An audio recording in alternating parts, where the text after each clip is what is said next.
Hello and welcome to this guide on how to run a successful Christmas campaign.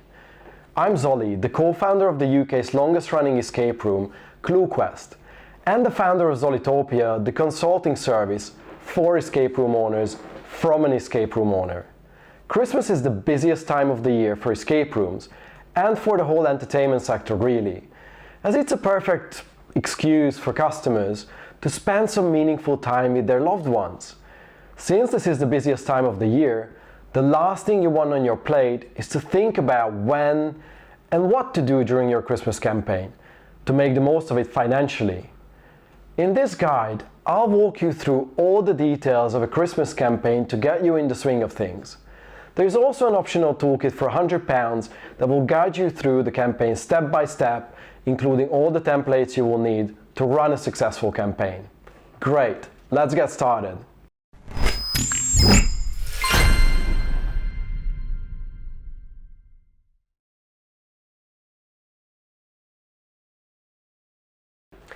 Let's have a quick overview of what we will talk about in this guide.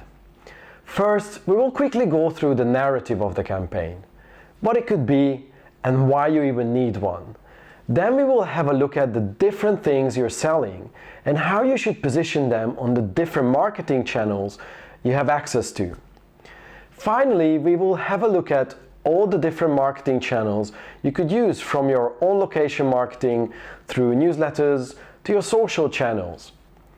In the accompanying toolkit, you will find pre-written newsletters and social posts, useful links to help you along the campaign, and a detailed step-by-step schedule for the whole campaign, so you can focus on the doing rather than the wondering how. Every marketing campaign needs a narrative, and Christmas is no different to this. If you've seen my other videos, you know that saying, "buy this," isn't a narrative, it's just a result you're hoping for. A narrative usually builds on why customers should be buying what you're offering to them. It focuses on the feeling and result they can expect from your product. Marketing is all about saying the right thing to the right person at the right time.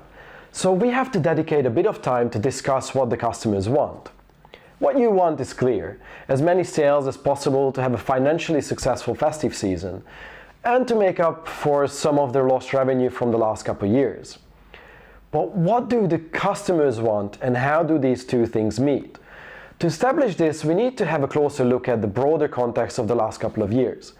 All of our lives have been affected to a different extent by COVID, but one thing's for certain: none of us were able to do what we wanted to do and when we wanted to do that, especially when it came to meeting up with people who are important to us. The good news is that this year's Christmas seems more or less uninterrupted, and we can build on this massively during the marketing campaign for this Christmas. If anything good came of COVID, is that experiences and memories shared with those we love are even higher value than they ever were. And you have the perfect product to respond to this need. You offer the promise of them having a great, meaningful time with their loved ones, or purchase an experience for the people important to them. So your campaign narrative should be building on this idea as well. So the first thing you should do is land on a slogan that encompasses why your establishment is the perfect place to be during Christmas. This could be something like, I don't know, share the adventure of an escape room this year with those you love, or something along these lines. The narrative unfolds in emails, social posts, images you use, etc. From this slogan, whatever you land on, just make sure it's something along the lines of escape rooms are in-person adventures that create shared and unique memories with those that matter to them. This should guide your communication throughout the whole campaign and every single marketing channel you use. Also, let's not forget that this narrative will look different based on who you're talking to. A corporate team needs a different tone as opposed to when you're talking to a family team with young kids. But we will get into that soon. Now that we know what the narrative could be, let's talk about the things you're selling. I know, you might think, well Zolly, I'm selling escape rooms and gift vouchers. Duh, I know, but it's important to have a quick look at these things before we move on to more practical things, so you can find the right channels and spots in the schedule for them in the campaign. Escape rooms. So the obvious one is that you're selling escape rooms.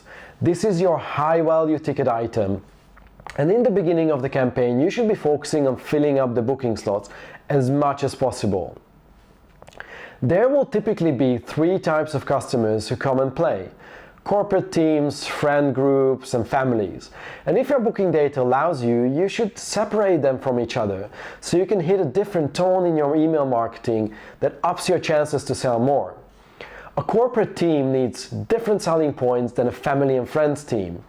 To corporates, you should be talking about the importance of bonding with the team to fight isolation in this new hybrid working world. To the latter, it's more about underlying the importance of spending meaningful time with loved ones. Recent players and customers visiting you during the festive season are the hottest leads as well for your second most important product, gift cards. They are the ones who have a recent memory of how great the experience was.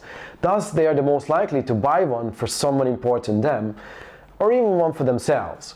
Before we move on to gift cards, let's mention Christmas-specific rooms. If you built one for the season, then that should be at the forefront of your marketing when it comes to selling your rooms. Gift cards. In some respects, the gift cards actually have a higher value than your rooms, simply because we all know that not all gift cards are redeemed, and as a result, they yield more revenue than the games themselves.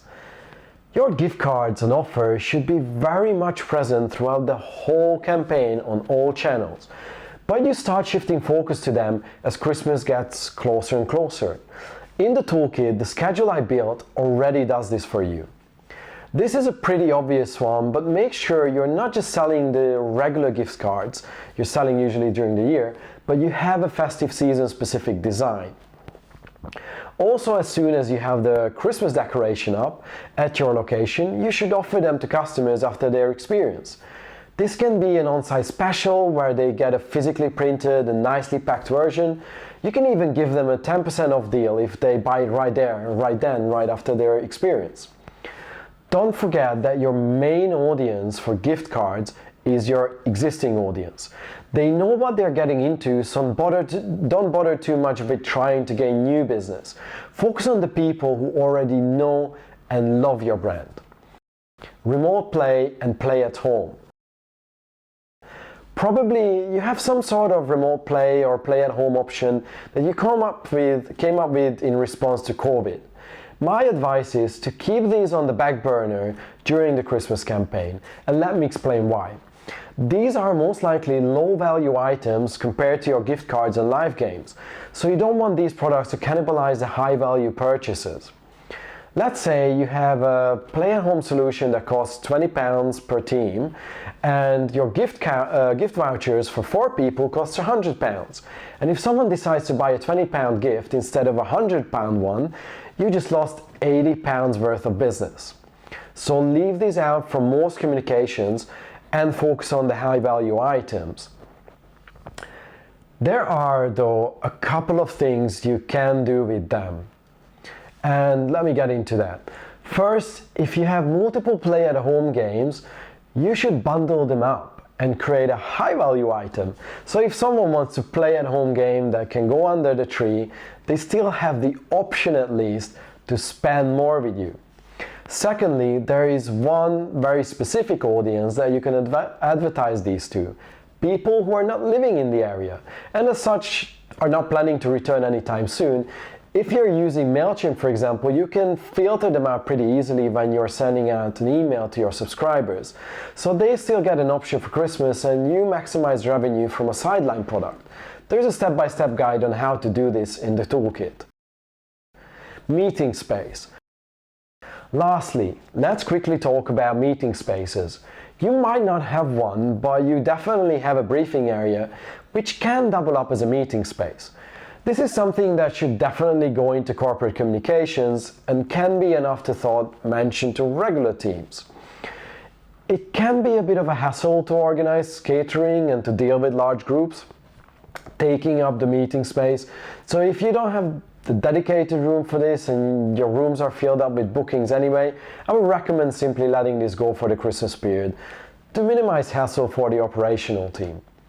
Your escape room games, gift cards, play-at-home games and meeting spaces should have a different focus during the campaign. And they should be advertised on different channels based on the audience's needs. Don't leave the choice in their hands. You should guide them through what's good for what purpose and why they should buy these things. Before we go into the different marketing channels at your disposal and how these products should show up on them, let's quickly talk about what you have on offer or what you should have on offer. As I mentioned earlier, the value of meaningful experiences just inflated by a lot. So I think there is no real need for any extraordinary offer to be made this year. There are a few options that you can consider, but my recommendation is to keep it simple and try to avoid discounting any of your products. You know your area and audience better than I do, so read the room in terms of if there is a need to sweeten the deal to stay competitive or not. Option 1 is that you do a discount deal. If you decide to do this, I would recommend doing an early bird offer for a few days at the beginning of the campaign, so the most eager buyers and your most diehard fans get a little something in return for staying up to date with your marketing. You can also do an on-site special deal, as I mentioned earlier. Option 2 is that you attach something extra to your products. This can be a play-at-home game, for example, at a discounted price, or even for free if they buy one of the high-value items. This way you are not discounting anything and you are channeling new people into trying to your play-at-home experiences. Or you can add a merch option like printed team photo to your gift cards that they can redeem when they come to play. Option 3 is to bundle up different products and offer them at a slightly lower price. So essentially you create an even higher value item that they can get a deal on. As I said, I think you can skip these altogether and simply rely on the willingness of people wanting to do meaningful things. But before you dismiss the idea of an offer, just have a think about your competition in your area and your audience to make an educated decision. Grand. Now let's move on to the marketing channels. Marketing channels are the places where you can reach your audience. Thanks, Captain Obvious. I know. But this is important because you will need to think about the customer journey when it comes to what to say where. There are usually the following places where your customers come into touch with your brand. Your website, on location when they come for a visit, newsletters you send them, any form of customer communications, your social channels, word of mouth, electronic word of mouth, Google ads, Facebook ads, and any listings your business has on third-party sites. So this is a pretty long list to think about when you're trying to decide what should go where, not to mention that some of these have plenty of subsections to deal with, like your website. Let's organize your approach by the two types of customers you will get during this Christmas season. First, you have the customers who are yet to come before Christmas. And as I mentioned, they are your hottest leads as you have many touch points with them where you get their full, undivided attention. This ups your chances to successfully convince them to buy a present to someone else after their visit. Secondly, you have the customers who visited in the past. Here you have a limited amount of places where you can reach them. Mostly it will be your newsletters and social channels where you can successfully get through to them, but bear in mind that your marketing message might be buried under dozens of other businesses trying to sell them something during Christmas.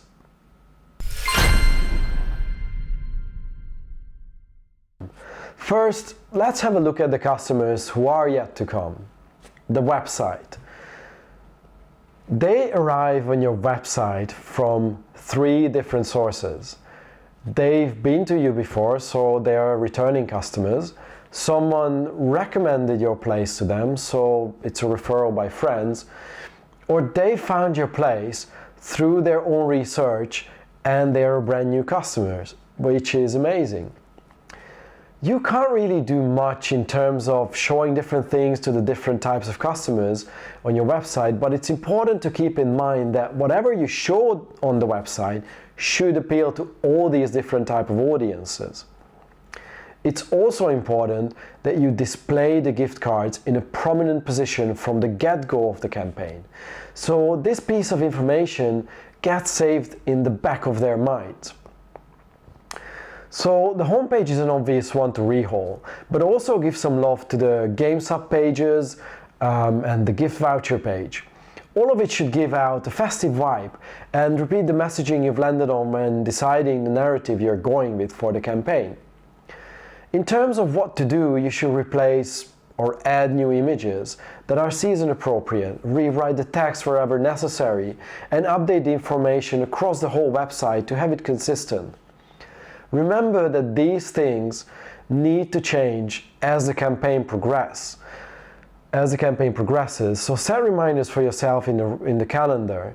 In the toolkit, this is broken down to easy steps to follow in the detailed schedule. Booking confirmation. The ones who book will get a booking confirmation email from you. This should be rewritten for the festive season, so it reflects the narrative you're going with. You could talk about how great it is that they picked your place to spend valuable time with those close to them. In the confirmation email, you should also mention that you sell gift cards that make a perfect gift.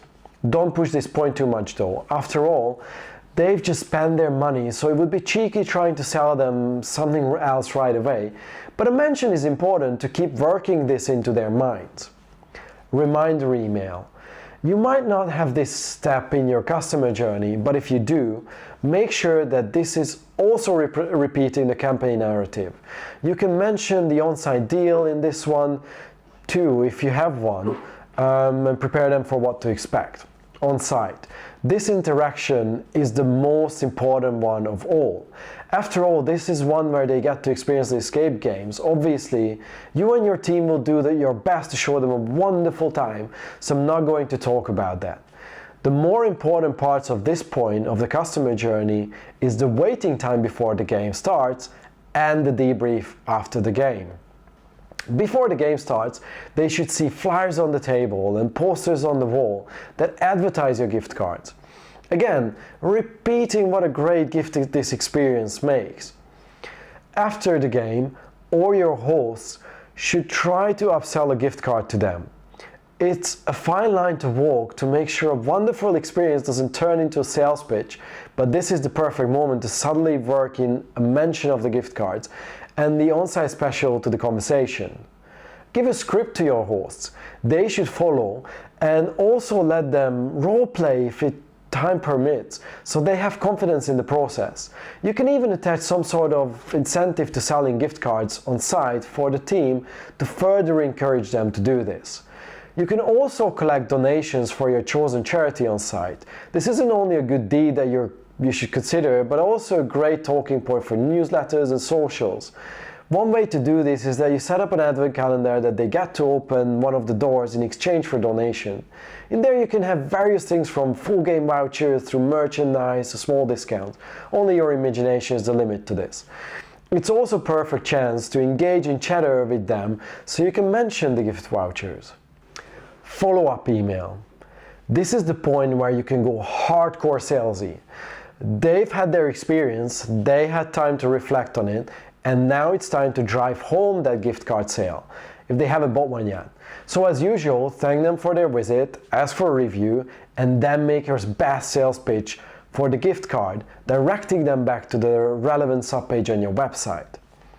You could even drop the review pitch for the time being to keep this email short and sweet and to the point. What's the worst that can happen? You come out of the festive season with a few dozen reviews short, but a few dozen extra gift cards sales. It's up to you which one you prefer. You can see that there are 5 different touch points during the customer journey, plus they will get newsletters and social posts about it. This is plenty of chances to you to sell a gift card to them, but make sure you use them wisely. With people who have been to your place and are not planning to return this Christmas period, you will only get your social channels and newsletters to do the same thing in a less personal way too. So let's have a look at how to approach them.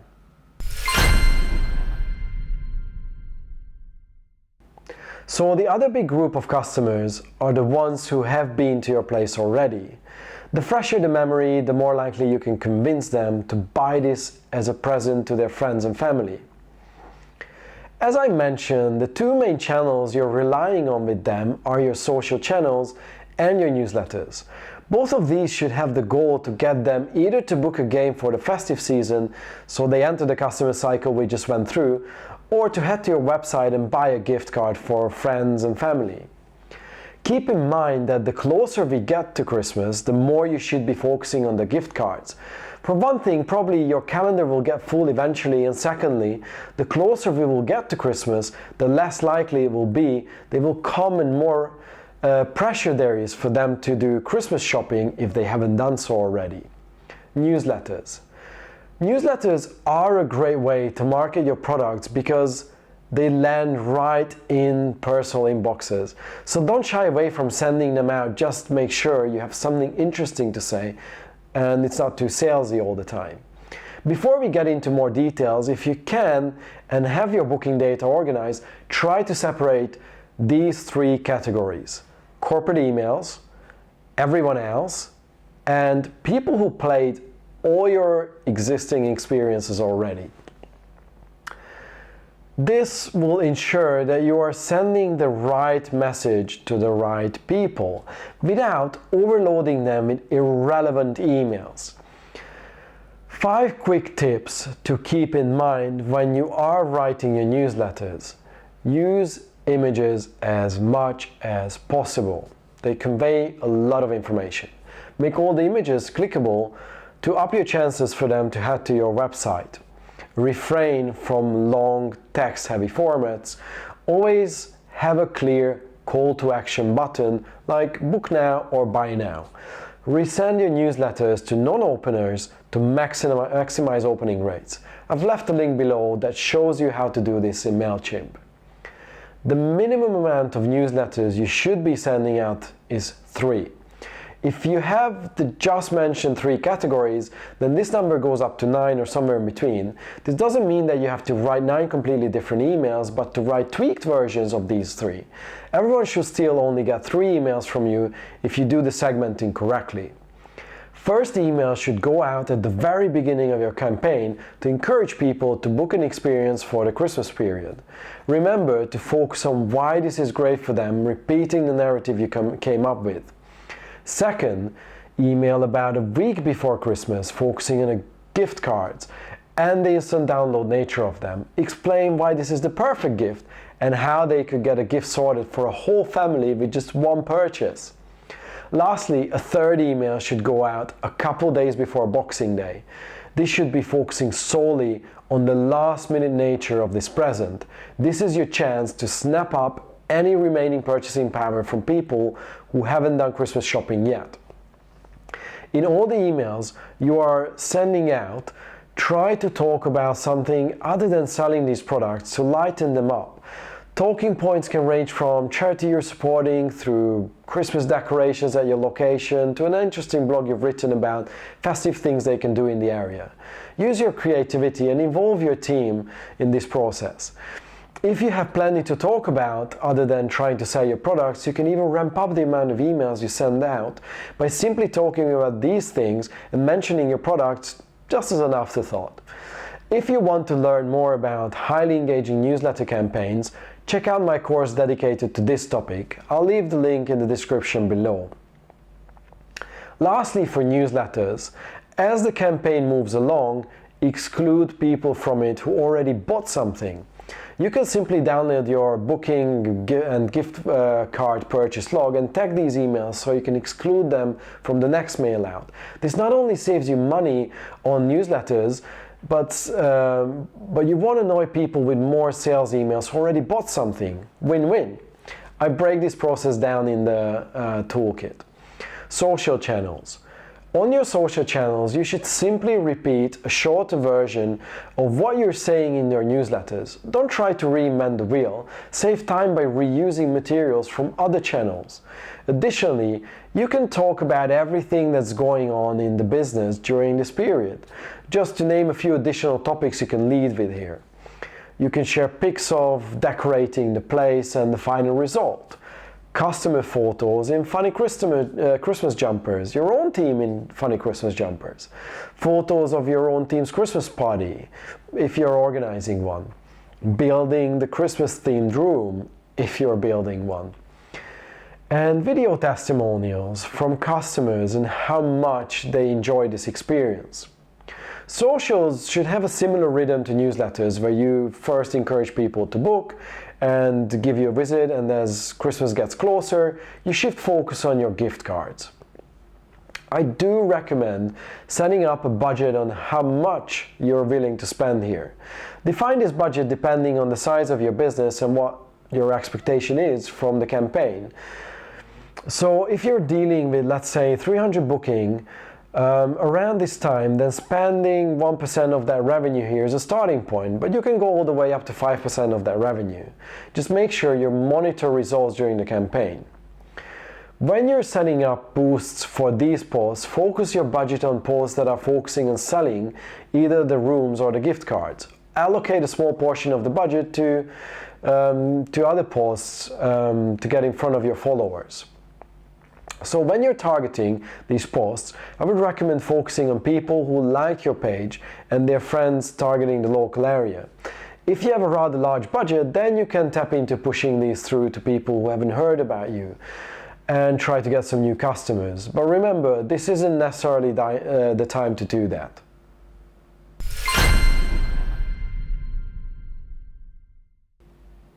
This time of the year, in my opinion, isn't necessarily the one for getting new customers. You already have mechanisms in place for that, so you will get new customers without you even trying anyway. So I recommend focusing on the people who are coming through the door and past customers. If you have the budget for it, you can ramp up Google and Facebook ads for this period, but everyone else is burning through a lot of cash during this time, so you might want to preserve that revenue and focus on the options that are available to you for cheap or free, like newsletters, on-site selling, and social posts. If you do set up one new thing for this period, I would recommend focusing on a gift card campaign on Google Ads. People buy a ton of gift cards during this time of the year, so you have a good chance to make a pretty penny there. But leave this as only if I have time for it option, so you can stay focused on the more lucrative channels.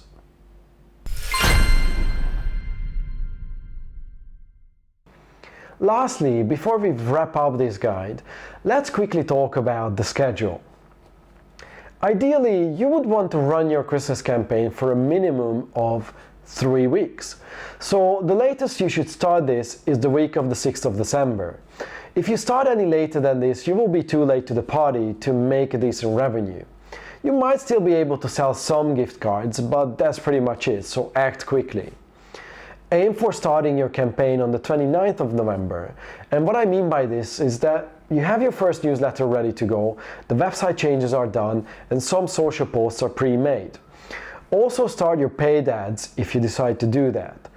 Then start monitoring the bookings, and as soon as you can see the spots are pretty much filled up or will be filled up on their own without marketing support, make the shift to talk about gift vouchers instead. Make the shift latest by middle of December. And last but not least, make sure you set a target for the whole campaign. Look at your past bookings and past sales and determine a 3-layer target. One that's a bit below your goal, but it's still satisfactory. One that is an ideal target, and the third one that is an exceptional result. It is imperative to have targets with marketing campaigns. Otherwise, you won't know if what you were doing worked better than the campaign you were running before. Dive deep into your website analytics and any data you can get your hands on in January to learn as much about what worked and what didn't work. You'll be able to use these learnings in your future campaigns.